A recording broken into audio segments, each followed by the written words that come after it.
বন্ধুরা, আমি পনির দিয়ে যে কী রান্না করি বলো তো? চলো আজকে দেখাবো আমি পনির দিয়ে কী রান্না করব। কড়াইতে তেল দিয়ে তেলটা গরম হয়ে আসলে এক এক করে পনিরগুলো ছেড়ে দেব। দিয়ে আমি এপিট ওপিট করে ভালো করে একটু ভেজে নেব। ভাজা হয়ে গেলে তুলে নেব। ওই তেলের মধ্যে দেব কালো জিরে ফোড়ন আর দেব মশলার মধ্যে দেব জিরে, লঙ্কা আর বাদাম, তার মধ্যে দেব টমেটো আর লবণ আর হলুদ দিয়ে আমি প্রায় 10 মিনিট ধরে কষাবো। দেখো বন্ধুরা, আমার কষানো হয়ে গেছে।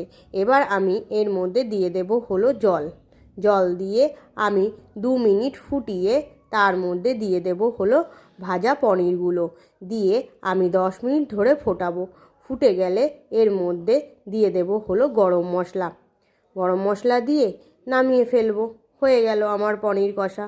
বন্ধুরা দেখো তো রান্নাটা ঠিক হলো কি না, বাড়িতে তাহলে একবার রান্না করে